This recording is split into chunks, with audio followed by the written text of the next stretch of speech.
Good morning. This is Karen Taradas with Social U. It's time for What's Up Wednesday, where we come to you apparently 5 minutes after 10 a.m. Central to talk about social media tips, tricks, and trends. And fix that. Okay. Put this down a little. Oh, yay. Okay. Today we're going to talk about recycling because it's you have to. Like, if you have good content, it makes no sense not to reuse it. And if it did well once, it'll do well a second time. Um, so let's go ahead and jump into that. And we will announce the August. Oh, wow, it's August. We will announce the August schedule at the end of this week. That is overwhelming to me. Okay, so the art of repurposing and how to stretch content into multiple posts. Okay, let's start. I always like to talk about why. Let's start with the why. Why? Why does it matter? Why can't you just constantly create new content? Well, it's exhausting. So first and foremost, it saves time and resources for you. Creating fresh, original content from scratch for every single post on every single platform is incredibly time consuming and resource intensive. Repurposing allows you to leverage your existing work, significantly reducing your content creation efforts. Number two, it maximizes your content value and ROI. You've already invested the time and effort into the original content. So repurposing that ensures that you can squeeze as much value out of it as possible. It extends the lifespan and gives you a higher return on your initial investment because time is money and all that. Number three, it reaches new audiences. Not everyone consumes content in the same way on the same platform. So posting it the first time, you're going to get different engagement the second time. And posting from platform to platform, it's always different. That blows my mind. Transforming a blog post or a video into smaller snippets or an infographic, different people absorb information differently. So depending on the format and the platform, it's going to reach new people. And also, we have repeatedly tested and discovered that the same content does very differently on different platforms. Now, I'm not saying do it on the same day because definitely don't do it on the same day. But when you have content, like if you're doing a behind the scenes video on Instagram on Tuesday, then the following week you might put it on TikTok. Those videos do very differently. We have had videos that did, and it's so fascinating to me. A lot of times, if they do really well on YouTube, they don't do really well on TikTok and vice versa. So you are definitely going to get different audiences for different content. Okay, number four, it boosts engagement and visibility. Different content formats, this is exactly what I was just saying, perform better on different platforms. So repurpose content tailored to each platform's specific best practices. The size, the creating an infographic for Pinterest, because yes, Pinterest is still a thing, tends to get higher engagement rates and it's more favored by the algorithm. So it increases the overall visibility. You're going to reinforce your key message. There's a rule of 7 that suggests prospects need to see or hear your message multiple times. That number is not even real anymore. I would say that number is closer to 14 to 21. People are so inundated with information. We are overwhelmed with information, constantly bombarded with content. So people need to see it multiple times before they actually pick it up. The logo up here in the corner for me, you have to see that 14 times before you associate it with me personally, or the brand associates with my name. So it is very important to repeat. And I'm so guilty of that. Oh, I told people about what you need in your Instagram profile. I've talked about that twice. Sure, but that doesn't mean everybody picked it up the first time. And when you say it in a different way, it reaches different people, and then you're going to reach them on different platforms. So you're reinforcing your key message. Number 6, it improves your SEO indirectly. With social media, links are often no follow. Repurposing content can indirectly boost your SEO. So more content around a topic will drive additional traffic back to your website and generates more brand mentions and can signal more authority to search engines. That's how that works. Number 7, maintain consistency and brand cohesion.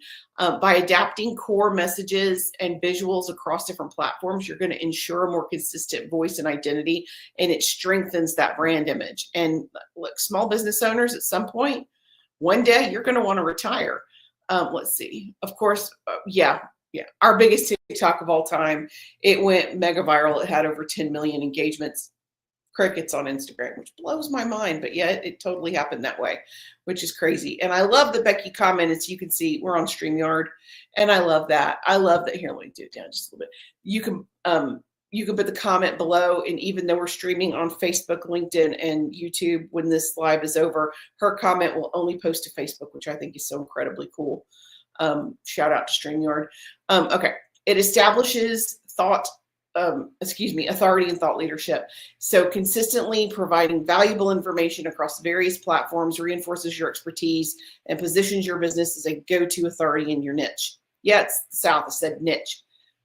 It fills your content calendar.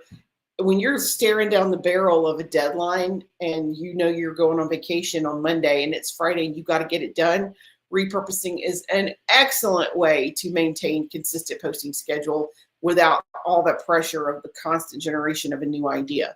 You can plan out a steady flow of content by breaking it down into larger pieces, into smaller shareable assets. That's how that works. And number 10, it adapts to evolving trends and algorithms. Social media platforms, oh my God, it changes quickly. Repurposing allows your business to adapt by transforming existing content into training formats and leveraging new features without having to start from scratch. So it's recycling is super helpful. I mean, and for somebody who does this a lot, burnout is real. Oh, thank you, Becky. Just tuned in. Yes, we love StreamYard. We use it every single week. So I appreciate you sharing that for us. Okay, so let's talk about the top 5 best content recommendations there that are more ideal for repurposing and recycling. So this content is highly recyclable and can be adapted across multiple platforms. We're only going to talk about the top 5. Educational tips or how-to snippets. An original might be a longer blog or a tutorial video. So to recycle that, you might extract individual tips into individual graphics into a carousel for Instagram and LinkedIn, short vertical videos for TikTok, Reels, and Shorts, or quick text-based posts for Twitter. Don't love Twitter. Or even Facebook. I would say Facebook. Sometimes text-based posts with no graphics blow up on Facebook. We need to test that a little bit more because, again, that algorithm changes pretty consistently. So we constantly have to be testing.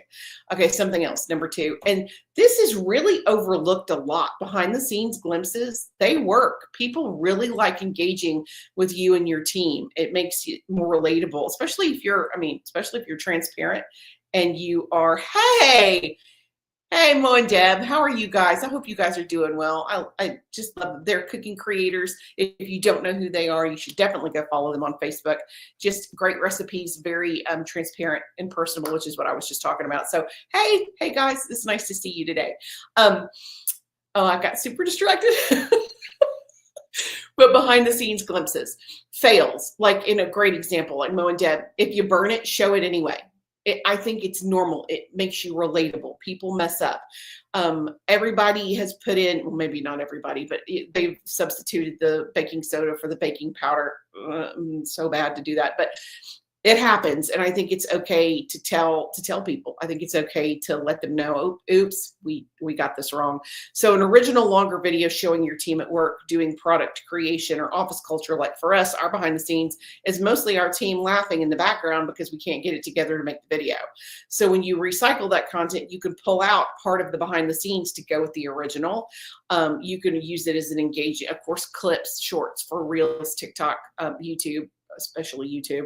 And you can use stills for images because a lot of times those funny haha where you're making a face or you're laughing, those still images do so incredibly well for like day in the life stories or use as B-roll for promotional videos. It really does work. Okay, number 3, customer testimonials and success stories. So your original content is a handwritten testimonial or case study, let's say testimonial or a video from a client. If you get a testimonial video, that's killer. But let's say it's like a Facebook review. You can recycle that by, let's see. Hey guys. Hey, it's Mo. Okay. Hey Mo. And I love blooper reels. It makes you so relatable. It makes you so real. One of my favorite creators on TikTok is a mom that just tells it like it is. She is the first person to say, that I love my kids, but this is challenging to me. And I really do deeply appreciate that.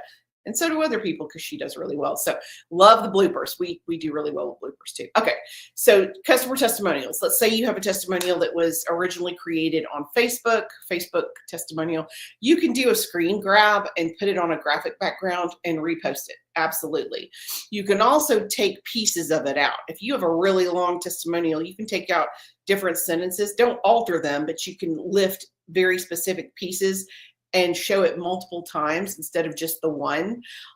Or you can turn it into a visually appealing graphic, or you can make it into a video, or you can put the customer's face behind it or their logo behind it so that they know who it is and it validates that it's a real person. I like using the actual real screen grab from the testimonial just because it's real. You can tell that it's a real person. I love that. But testimonials and success stories are great content to recycle. They totally work. Okay, number 4. Did you know, like a fact or myth busting? I love myth busting. It's one of my favorites. Original, like if you have a blog post or an educational video explaining a concept or even debunking a myth, but most of the time explaining a concept, you can turn around and create that into like Mythbusters, or an animated reel, or an infographic. Infographics do really well. People will share them everywhere. Or you can create a true false poll. I love those too. And some of the stats that we use are crazy. Like, do true or false, this many billion minutes of videos uploaded on YouTube every minute, stuff like that works. You can do, like, for Mo and Deb, since they're participating today, substitutions would be great. If you're talking about a specific recipe, if you're out of this, you can substitute this ingredient. And then like an infographic that's substitutions, that's awesome. I would share that. I love that kind of stuff. And you can use it as a conversation starter or like a Q&A. So myth busting and did you know, there's a bunch of different ways to reformat did you know, but I do like a good quiz or a poll. So I tend to favor those in infographics too. And then number 5, a product, service, feature, or highlight. So the original might be a product on your page or website with a demo. So we might be demonstrating a new ring light, let's say. Michaela had a very cool phone attachment yesterday that worked very well. And the more we used the stationary stand, I got more irritated with it because it was bouncing, and that's not helpful at all. So I might go back after the original detailed product video or demo, might go back and say, after we've been using this, and when you go to turn it on or go to hit record, it moves around and it messes up the video. That's a good follow-up video to make. You can isolate. Recycling would mean isolating specific features that you like or don't like. Videos before and after, this is what we did and this is what we have. Design comparisons, or like bullet points to kind of tell people what works and what doesn't work. It works. Those behind the scenes and resharing that content, it totally works. And recycling is so real because burnout is so real, especially in the summer and you're trying to go on vacation. It's just a lot. So really and truly, the key is to think about your core message and how it can be presented in a different way. And one of the best things you can do is brainstorm with people on your team, because everybody's different. And I have proven this over and over. My team, Laura, Becky, Michaela, Jason, they have really great ideas that don't occur to me at all. And you're like, oh yeah, that's awesome. That's a great idea. So talk to your team and brainstorm, because a lot of times they'll have an idea that might not occur to you, and that content could be your next viral video. So yeah. That is it for me today. We will announce August, I'd say Friday. Let's be realistic, probably Monday, because burnout's real.